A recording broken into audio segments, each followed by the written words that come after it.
NASA, and I think back it was around 2015, 2016, the government is investing hugely into sending human beings to Mars, right? So NASA has been really interested in funding projects, behavioral science projects related to how to compose effective team, high performing team. What we do is we help organisations by coming in and saying, well, let's reimagine how you work today, right? Because that functional siloed approach might have worked well for the last century. It absolutely doesn't work in today's market. What really, really matters is not age or race. What we find is social perceptiveness. That ability to be perceptive to the social cues, that is the strongest sledgehammer, I would call it, when it comes to the predictor of collective intelligence.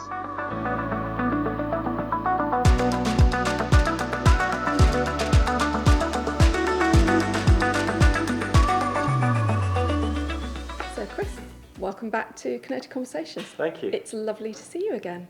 It's good to see you too. So last time we talked about mission-based working, and this episode, we're going to deep dive a little bit into Mission Hub. Yes. In a few minutes, we'll be joined by Kiwon Han, a professor at Carnegie Mellon University, and Dan Wright, member of the S&S team, specialising in data analysis and machine learning.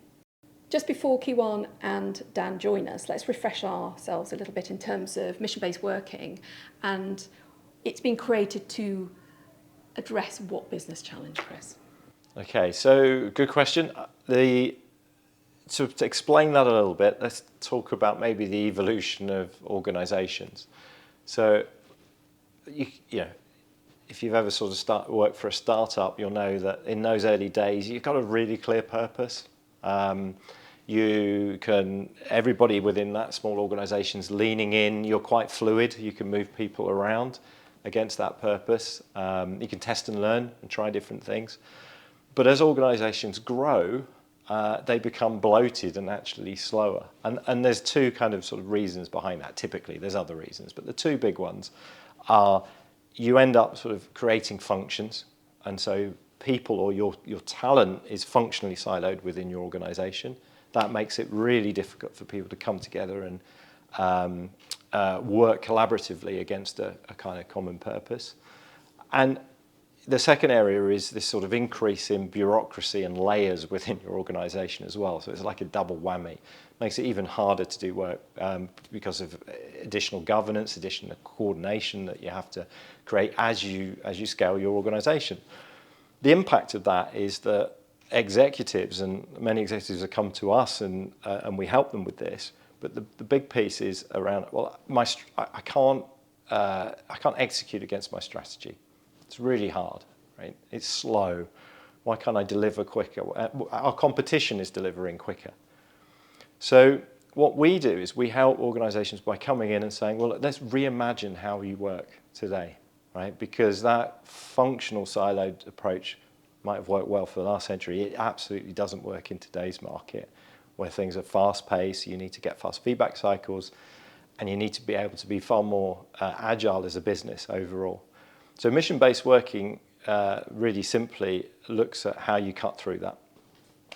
And the concept behind mission-based working is quite simple, really, isn't it? So you create missions around the work that matters. You bring together truly cross-functional teams to deliver the missions. And you set up leadership to clear the path so that the mission teams can execute at pace and successfully.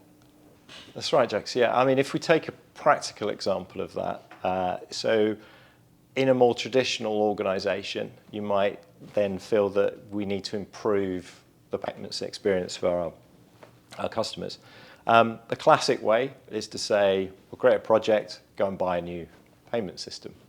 And then, there are going to be some requirements collected. There'll be a big RFP, RFI sort of process, and out will pop a new system from technology. The other way of doing it, which is the mission-based way of doing it, is to create a statement that embodies what you're doing for the customer.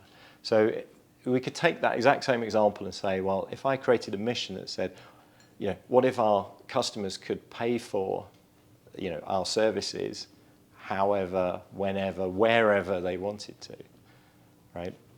With as low friction as possible. that suddenly creates this really interesting and broad North Star that you can then put a team around. And they'll not only look at, yes, there might need to be a new payment system, but they'll actually look at the whole experience from a customer lens. They'll start looking at what processes underpin that. Can we reduce those processes? Can we, create more self-serve capabilities within our digital channels or our front end? How do we improve the contact center? So missions are missions don't presuppose a solution around an IT system, right? As commonly happens. Missions are actually giving teams, an empowered set of teams, the ability to create something truly innovative for customers. And is this where MissionHub comes in? Yes, yeah, absolutely. So where does MissionHub, and where's it been sort of kind of born from in a way? So we've been, and I've been sort of practicing mission-based working for a number of years, but there's been a sort of missing element to that, which is not only how do we reimagine how we work, but fundamentally, how do we ensure that we mobilize the right talent in order to deliver against those missions? Okay, so, and actually, what's really been fascinating to me with the people angle is that, and I'm sure a lot of people that are listening to this will resonate, is you can deploy the same methodology or same processes, however good, a number of times, but you will see inconsistent results. And that is typically the team variable coming in. So we started thinking about, from an S&S perspective, we started thinking about this aspect of overall productivity fundamentally against our missions. And why is it that, and what aspects of team dynamics are really leaning into high productive teams? That led us to Carnegie Mellon University in the US. We've got a fantastic relationship with them. We're going to be talking to Key One in a minute from their department. And they brought to MissionHub, and what we're doing is the science around behavioural science fundamentally. So team dynamics, how does that work? How do we ensure we get the right talent mobilised against our missions? How can we and how does that drive great outcomes? Predict that and drive great? Absolutely. So this feels like the perfect time to bring in Key One and Dan. Welcome to Key One Han and Dan Wright. Key One, you're a professor at Carnegie Mellon University. Can you bring to life your role for us and what that entails? Yes, thank you for the invitation to this panel discussion. I'm a faculty at Carnegie Mellon University in Qatar. I teach organizational behavior, team dynamics and leadership, and managing across culture, and from time to time, negotiation for exec ed. My research interest revolves around the topics of team composition, communication, and collaboration. The core research question I have that drive all the projects I'm involved in is how can people build better ideas together? How can we argue more constructively? In order to answer that question, my projects look into personality traits and individual characteristics of the team members, leadership, and team structure. Like, what are the norms? What are the atmosphere that can influence the way people communicate and collaborate? Great, thank you. And Dan, a little bit about yourself, please. Hi there. Yes, thank you for inviting me. I am a data scientist and technical analyst. I have over 25 years experience working for numerous large corporations across very many sectors. My background was originally as a computer programmer. I'm also an accountant, and I've worked in the banking, insurance sectors, doing a lot of analysis work. And about 5 to 10 years ago, I moved into more predictive analytics and the machine learning space, which we'll be discussing today. Thank you very much, and very much look forward to talking to you over the next few minutes. So S&S and Carnegie Mellon University have been working together for 2 or 3 years now, and the result is MissionHub, which is very exciting. Yeah. And MissionHub embraces several different areas of behavioural science, which is why we're together today. And we're going to talk about each of those over the next few minutes. But first of all, let's start with collective intelligence. So Key one, what do we mean when we talk about collective intelligence? Collective intelligence is a word that's widely used across many different disciplines. What we're focusing on in Mission Hub, in collaboration with Carnegie Mellon University, is the usage of the term in organization science, specifically organizational behavior. It goes back to 2010 when my advisor, Professor Anita Uli, who is a professor at Carnegie Mellon University, Tepper School, she published a paper, famous paper in Science, where she found that there is this ability, a capability of a team that can excel, that can capture a team's ability to excel across many different types of tasks and many different types of situations. So it's a ability of a team to do well in many different types of tasks, not just one type of task. I think we can define it as that. And it's been shown, for instance, that collective intelligence is predictive of future performance of teams as well, like 3 months, 6 months. So I think we can think of it as just like individuals have their own IQ, like their intelligence level. It's a measurement of how well a team can perform effectively together for many different types of tasks that a manager can give them. Okay, and how's this been applied to Mission Hub? So, okay, so the knowledge work that SNS gets involved in, it deals with many different types of tasks. They have to be adaptive. It's not just one task that they have to solve. There are many problems that they have to deal with. So I think SNS got interested in collective intelligence in that regards, how this is one measurement of a team's performance that can explain many different types of activities that a team can function effectively. So we got into collaboration to look into the predictors of collective intelligence, particularly focusing on who the members are, like team composition. So I think it started 3 years back when we're talking about how to compose a team based on algorithms so that those teams can be collectively intelligent.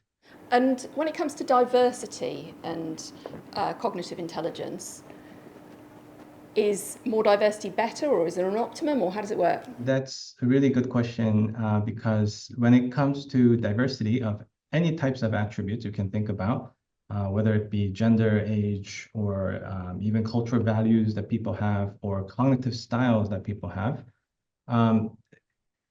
When you look at research in diversity, it really lives up to its name because the effect of diversity on team functioning and performance is really not straightforward. It's really diverse. Sometimes based on some data, it's positive. Based on some other types of data in different types of culture, for instance, it's negative. So it's very ambiguous. So when it comes to diversity and collective intelligence, one of the findings that our lab, collective intelligence lab, found is that for cognitive style diversity, which we'll be talking about, for that, we found mainly that moderate level of cognitive style diversity is effective, positive for the emergence and development of collective intelligence. Whereas on the other hand, for instance, when it comes to age diversity, we find that consistently in many different studies that age diversity has negative impact on collective intelligence, which means that it's good to have people who are similarly aged. Yeah, but there are many different types of attributes you can think about, and the researchers keep on going, trying to look into the effect of diversity of so many different attributes, its effect on collective intelligence. So Dan, how is that captured within Mission Hub in terms of measured and used or applied? So we worked obviously very closely with Q1, and we really identified the main cognitive intelligence attribution itself. And we devised a number of tests or quizzes that we have everybody who onboards onto Mission Hub, we have them do. And those tests are very, very easy for them to do. So we've made and these are tests of logic. They're also tests of visual imagery. And There's also the final one is grammar or speech. And these are three very sort of diverse ways that individuals often think. Some people are very dominant in one particular area, they're perhaps very logical. Some are very visual in terms of the way that they work things out, the way that they really just use their intelligence. And others are obviously very good at language. And we ask people, we test people on these, and we're able to score them. And across the population, we have a benchmark score.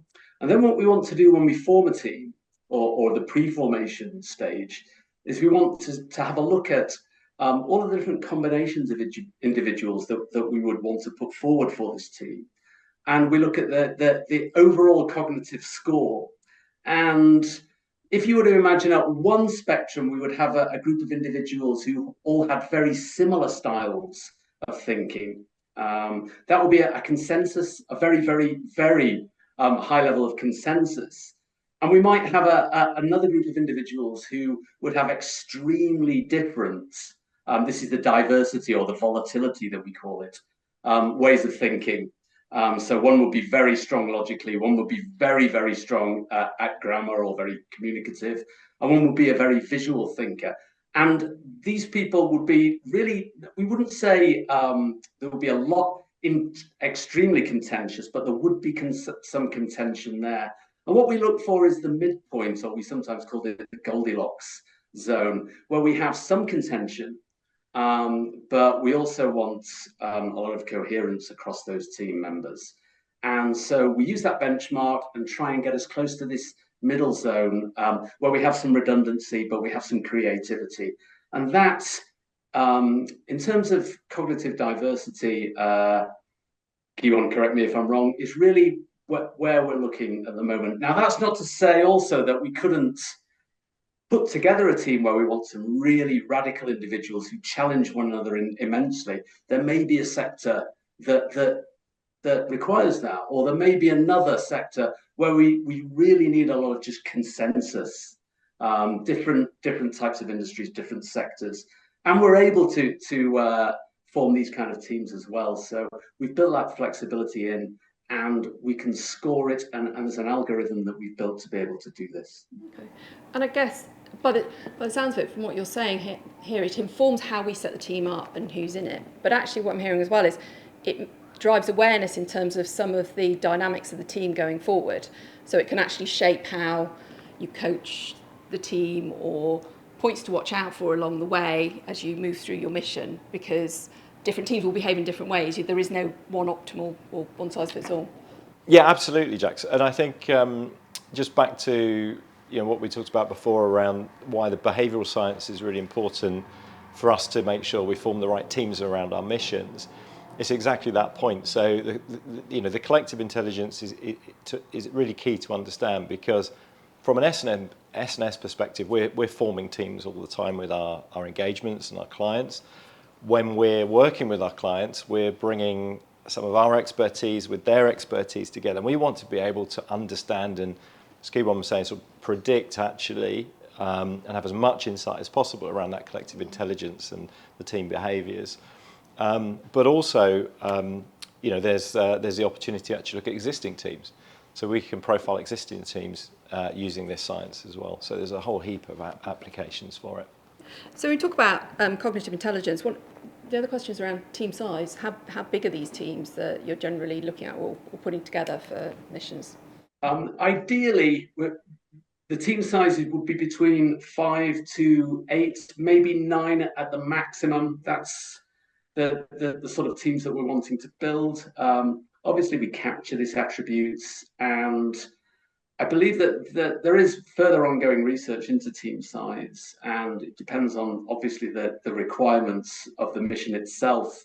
But we don't really want a team to be any bigger than 10, and again, we don't want the team to be any smaller than 4, maybe even 3, and that's really the team size that we're after. And what drives that kind of 5 to 9 or 3 to 10 upper and lower limits that you talk about? Yeah, to add on to that, there's really no one-size-fits-all approach when it comes to team size. I know many people are interested in that, and many people ask team scholars about that question. So what should be the optimal team size? There is really no answer to that. It really depends. But there is some research that's showing that, but it's only a few studies. They do show it's going to depend on the type of task that they do, the environment that they're in, and who the participants were. But few studies found that 3 to 4 participants, a small group, is better than 5 to 6 participant groups. However, it's really not a rule of thumb. It's just based on, that sample. However, I think a general consensus in the field is that there is this sort of inverted U-shaped relationship between a team size and the performance. That is, there is some kind of upper threshold beyond which having more members in a team is actually detrimental. And I think the reason is, before that, there's also a very classical study that shows that, for instance, if you have, let's say, 4-member team, 2 members out of 4 will contribute to about 60% of the talking. Now, if you increase that to 7 and 8-person team, what happens is only 2 or 3 people in the team, they constitute about like 70 to 80% of the talking, which I think we can all relate to in a big size groups. So a general rule of thumb, if I have to give it to people who ask me that question, would be actually smaller the better. Because the bigger it gets, there's going to be more coordination issues. There's going to be more social loafing. I would say stick to less than 5. Can we just go back to something that you said a few minutes ago, Kiwan? Because it was really interesting, and I think a number of the people listening or watching this will have kind of heard you say and be quite interested, is about the age range. So you said that actually when it comes to diversity and an age range, it doesn't really make too much difference if you have a large diversity of ages within a team.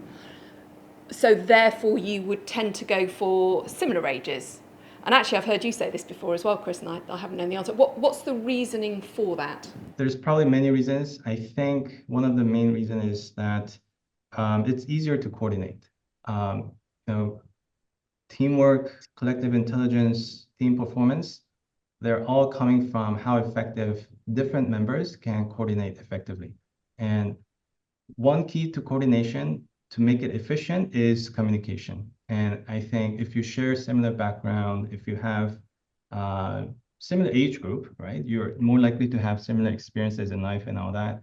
So it's going to make it easier for you to actually communicate, anticipate what other person is thinking about, which is greatly going to help with your coordination.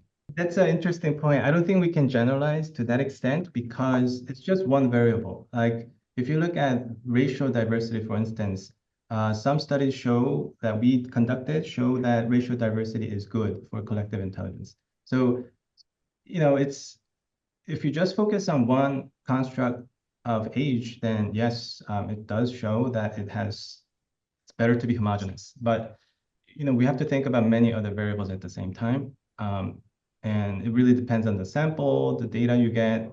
So I wouldn't generalize to the extent that, old people work with old people and young people work with among themselves.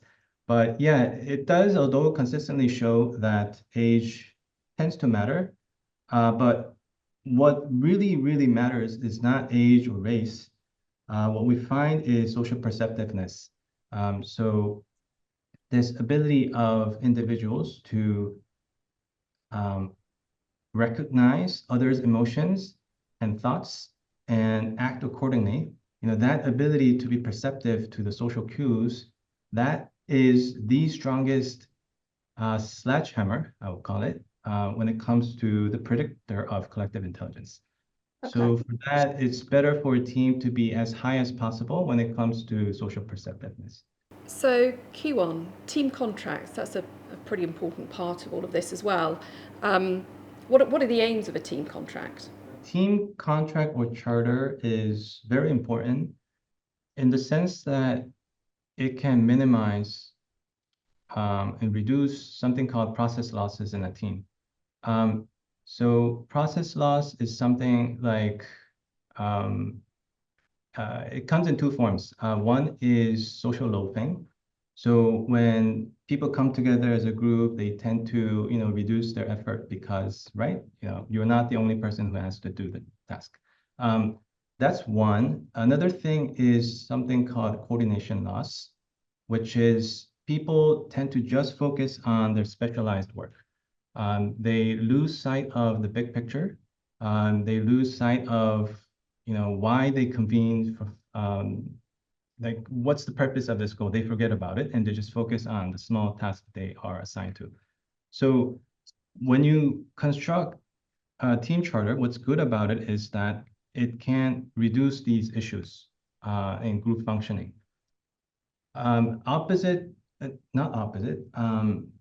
When it comes to when we want to measure the performance level of a team, it's actually a composite of potential performance of a team we can expect based on the team composition, leadership, support from the organization, plus the process gains and minus process loss, right?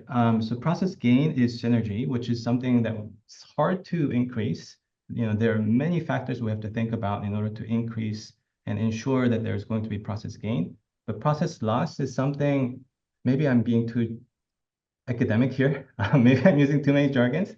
But process loss is something managers can easily intervene and decrease. So team charter is something that can effectively reduce, if not get rid of, these process losses. So within the team contract, what kind of things are covered? Is it experiences and capabilities, or what kind of things are discussed? When it comes to team contract or charter, it focuses mostly on teamwork. So it mostly focuses on the norms, the rules that team members want to build together. And like they even talk about repercussions, right? If they don't follow the rules, what's going to happen in order to ensure that team members are consistently motivated to achieve the team goals. Another element, actually, like there are some scholars who would disagree with me because they look at it in different light. But in the team contract that we're using, we actually included some discussion regarding performance strategies. So how are you going to achieve the goals that your team have, right? Your team has. So I think it's mostly focusing on teamwork, building the norms, but we do have some element of performance strategy discussion there. So Chris, there's one remaining element in the area of behavioural science that we haven't yet covered, which hugely influences MissionHub, and that's transactive memory systems. Can you tell us a little bit more about it? Yeah, sure. So I'll defer to Kiwon just to talk around the science behind it, what that really means to unpack it. But from my perspective, and I've seen it over the years where people talk about skills in terms of are you T-shaped, are you I-shaped, it really brings to me that to life. So, for example, it's about, for me, it's about who has certain specialisms within the team, who's the expert at certain programming or maybe marketing or whatever that subject is, and it's actually understand it to an extent where it just becomes natural, right? It's the kind of muscle memory. You know who's got that capability in the team, and they naturally pick up those tasks, right?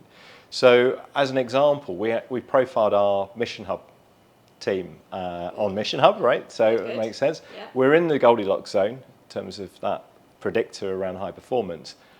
And actually, that's how we operate, right? So Dan's, he's the expert at data science, all things to that extent. We have developers in the team. I'm looking at the marketing, the product side of things. And we naturally pick up those tasks and complement each other around that. So that's what it's all about. It's about having that right mix of specializations and the trust in terms of who's going to pick those up. I'll defer to you, though, Kiwon, more from a science perspective behind that and the research. Before going into transactive memory system itself, I think it'll be helpful to talk about why we're even talking about it from academic perspective. So MissionHub, where we're focusing on how to compose effective team, we're focusing on who the members are, and then predicting the outcome. So there's this black box between composition and outcome, right? And one of the mechanisms that can explain how composition will lead to effective team functioning and outcome could be transactive memory system. And transactive memory system is one of the key constructs that are measured in team science when it comes to studying team cognition, how people process, encode, retrieve information that different people have. So transactive memory system, simply put, colloquially, we say it is, quote unquote, knowing who knows what. So it's a meta-knowledge that team members develop regarding the knowledge of each other's. So it's, when we measure it, we focus on, do you know who is specializing in what, right? And also, do you trust, like, is there credibility regarding the competence of each other? And does that help with coordinating your work? So it's a meta-knowledge, a knowledge repository that people develop that emerges over time among team members' mindset. So thank you, that was fascinating. We've covered a number of different areas there of behavioural science. We've talked about social perception, cognitive intelligence, team size, all really fascinating in terms of setting up that mission team. So once a team's in flight, Kiwan, how does the influence of behavioural science change? What happens? How does that come through on MissionHub? I think that's why it's important for managers to have some form of midpoint review. And I think in MissionHub, what we're doing is having team members revisit their team contract.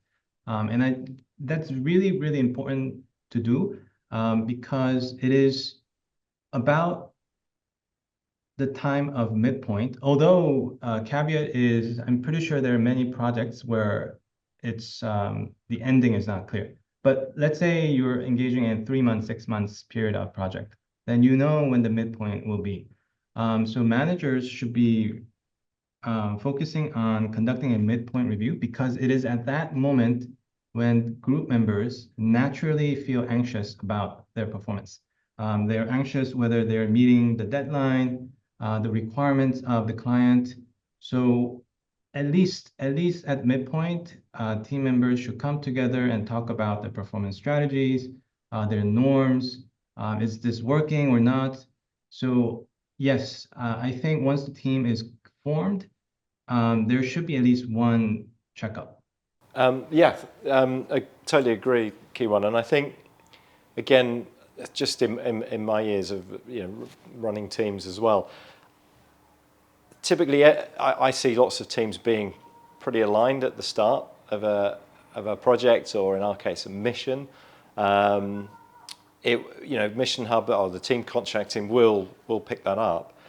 But in hindsight, looking back, over time, you see actually quite a large propensity for teams to become misaligned, right? And we ask, as again, part of that team contract will tease out, are we still aligned in terms of our team's purpose, the success criteria around the team, and how we're going to measure that? It will also, I mean, there's a great question around, have we got all the skills, right? And how many times does that happen with a team where you've learned more and you've realised actually we're missing a key capability within the team? So what MissionHub does is it codifies that, it codifies the review frequencies, and they can set that up to whatever frequency they see fit. Obviously, we work with a lot of agile teams. So what we look at doing is saying, look, build that into your retro. So you're starting to review the team contract quite simply, quickly, but immediately the team's going to be able to detect if they're starting to become misaligned or if they need some support and able to move forward. And what sort of things did you typically see? I mean, it may not be typical in this case, but what sort of things come out at that point? What do teams see and actually start to address? Practically, in terms of MissionHub? Well, yeah, so each individual member reviews the team contract to see if it's still current, still valid. And then what we do is we appoint a team facilitator, the platform does, and then it pulls those results together and gives them a really quick snapshot of showing the team alignment. And if they're misaligned, it recommends a recontracting session, and it helps them have that recontracting session as well. We also, and we're going to talk about these in a minute, but there's also some other questions that the review check-ins ask the team in order to detect other challenges that they might be having in terms of fulfilling their mission. So is this the intervention strategies that you're referring to here? Yes. Yeah, okay. Yeah. And Dan, how do the dynamics, or what's the approach behind those intervention strategies? There can be a number of strategies that are taken in terms of team performance. There's a number of activities and exercises that we can set to look at the team in terms of their performance or their efficiency, for example. We have a number of games that we can have teams play, where we can actually measure the efficiency or the performance. How well the teams are working together, for example, in terms of coordination or planning. So we do have a number of strategies and games in terms of intervention. There can be other off-site courses that we can recommend certain individuals do. So we have a whole set of strategies for interventions. I don't know if, Kiwon, you have any other points to cover off there? There isn't nothing much to add. I think when it comes to intervention, there's so many things you can think about. Intervention about teamwork, leadership, team building activities, so many things we can think of. So I think over the course of time, I think depending on what the client wants, I think we can add those interventions within the Mission Hub, which I think is doable. So yeah, I think over the course of time, I'm really looking forward to in placing some form of intervention. Actually, for me personally, I'm interested in research, like comparing if this intervention works or not. We talk in organisations quite a lot about psychological climate these days, but Kiwon, just could you give us some background in terms of the actual science behind it and why it's really critical to teams and their performance? It goes back to the framework I mentioned earlier about the black box between team composition, who the members are, and the team outcome, performance. So there's something in the middle that can explain why these group of people are functioning better than other groups of people. So psychological climate is, I'm sorry to use a jargon, but it's we call it emergent property of a team. So it's something that emerges from the individuals within a team. So it's a group level property.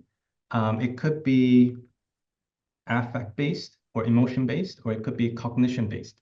So cognition-based attributes are something like transactive memory systems. It's how people encode, process, and retrieve different types of information. Whereas there is more of emotion-related constructs. And psychological climate mostly is about these affect-related construct. So one example is team trust. That is it is the trust that people have towards the team itself. Or it could be team cohesion, how cohesive they are, how cooperative the members are within that particular team. Or very popular construct that has been widely studied is psychological safety, the extent to which people feel comfortable speaking up their minds freely in a team.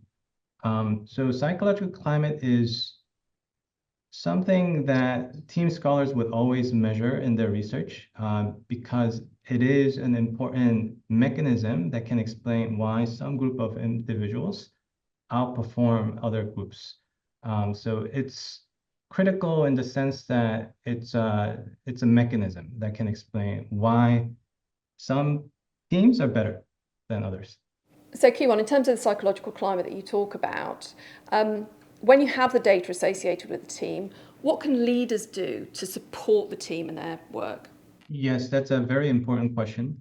So leadership is very, very critical when it comes to fostering good or bad psychological climate and atmosphere. I think we can call it atmosphere for simplicity. So, there's so many things that leaders can do. For instance, leaders can try to minimize the status gap among team members. So research shows that, for instance, when members feel like there's a huge status gap among the team members, that's when they feel very disinclined to speak up. So that it creates lower psychological safety, lower trust, of course, and cohesion. And And leaders can also be, can open up him or herself more about themselves. Making sure that members feel comfortable freely speaking out their minds. So leaders can take the initiative to create such an environment. So there's so many work that leaders can do to foster a cooperative, positive, and safe psychological climate. The understanding of that, does that then change the intervention strategies? Yeah, that's a good question, Jack. So does it change the intervention strategies? It certainly enables us to have a really important conversation with leaders. So practical example of this, pre-Mission Hub, actually, is if you look at our mission approach, right? So we have this concept of a guiding coalition. What is that? It's a small group of leaders that are there to set the path, the mission for a cross-functional team, and to clear the path for them, but also to ensure that everything Kiwan said is creating the right atmosphere, shall we say, for that team, for them to be successful.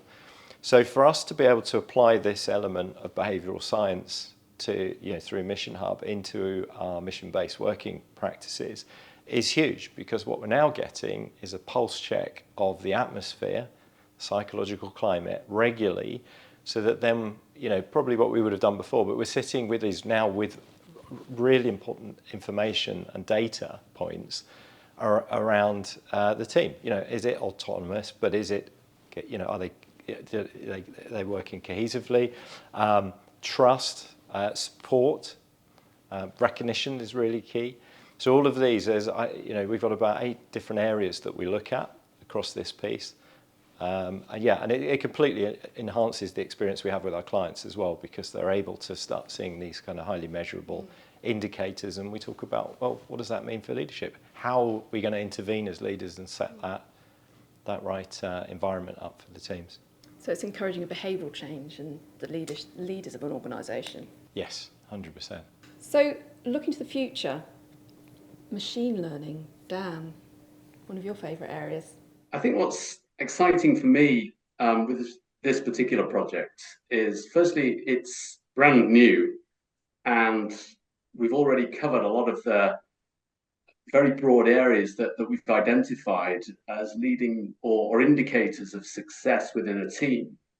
And what we've had to do in terms of capturing all of this attribution, all of this broad array of behavioural science tools, is structure the data in such a way that machine learning can be applied to it. So we have an enormous range of attributes that we're capturing, and we're bringing them all together, which is unique. This hasn't been done before. And we've had to structure the data in such a way that machine learning can use it. So we've had to categorize the data. We've had to put it into a format that individuals can enter very easily, and it's not burdensome for them. So that was a challenge. We've different exciting formats. So the quizzes, the tests that people do, we're able to capture the data, ask them or get them to do all sorts of interesting tasks, but we can score it numerically. This is the key. And we're able to categorize and again use something called the Likert scale, that we can actually get the numbers down, basically. We have questionnaires, so we're able to transform very wordy qualitative questions to people and put it into a model that machine learning can understand. So really what I'm saying is that we put an enormous amount of time in, we have a tremendous amount of really impressive structured attribution, and we can use some of the cutting edge machine learning predictive models to be able to give us some answers in terms of team success. So we've already covered the pre-formation stage of the team, which Q1, CMU have done, so that we have a very, very good starting point to determine team success. We've covered the in-flight tasks that we're having people do, and the monitoring, the milestones, the questionnaires, TMS, 360 feedback, all of the in-flight attributes, so that again we can monitor team success. We can look at OKRs, are we on track, and can we course correct with some of the interventions? Then at the end of the mission, which we haven't really talked about, the fact that the mission will complete, we then have an incredible array of data points where machine learning, which really is just pattern recognition, and also recognizing certain thresholds and parameters for success and failure that we've talked about in terms of, for example, how many reviews or milestones did we have? Didn't we have enough milestones? That's a threshold. We need a certain number of milestones to be more sure of success. And the other beauty of this, I'm getting excited as a data science, we can start to use correlation across these attributes. So we've talked about them in not really in isolation, but in terms of the broad areas, we might see linkage across these different fields that we've talked about. And that's something that's very exciting as well. And obviously, because it's machine learning and data science, at the number of missions and teams that go through the full life cycle, the more confidence we will have in team prediction, in team success. So we've got CMU's confidence and groundbreaking research. We've got in-flight monitoring. Then we've got our own prediction afterwards once we've captured all of these results and patterns.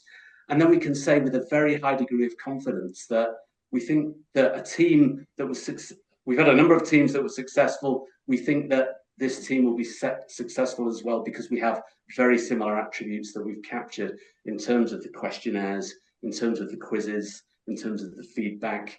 All of this goes into our machine learning model. So very powerful, very, very exciting, and it hasn't been done before. And I think CMU are excited as well to see the results that we'll have. So Chris, you've seen this work in reality with organisations and clients that we work with. When does this work brilliantly? Can you bring it to life for us a little bit? Give us an example of when you've seen it work absolutely brilliantly. Yeah, that's a really good question. So I've seen it a number of times now. So just a bit of background, right? First time I heard about this, I was a bit of a skeptic as well, right? You think, well, actually, I'll bring all this information together. Does it really allow us to get some insight into how teams are going to perform and predict it? And I can absolutely say through various engagements that we've had where we've been running Mission Hub, we already have the proof points, right? So, for example, we've been able to see teams that we've pulled together with our clients, and they've hit the ground and they've formed really well. They've moved on through onboarding and to deliver those missions. We've also had engagements where we've actually seen teams, I would say, implode, but we've had lots of challenges, behavioural challenges within the team within a matter of a few days. And looking at the team dynamics and what we've seen from that, it actually shows that through the data. Yeah, we could have seen that. So this is where it's really fascinating because, again, we're in the business of forming teams regularly, all the time.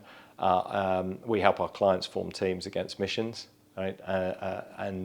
So to get to that point where we could have a level of predictive productivity in our teams through the angle that the machine learning is going to give us is absolutely massive. So is there anyone else out there doing anything like this? I think there is one, which is very interesting. It's NASA in US.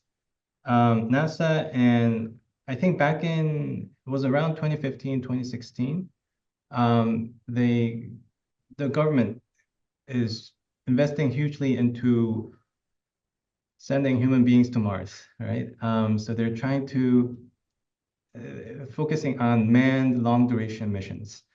And if you think about it, it's fascinating because a group of people have to stay together for 2 to 3 years.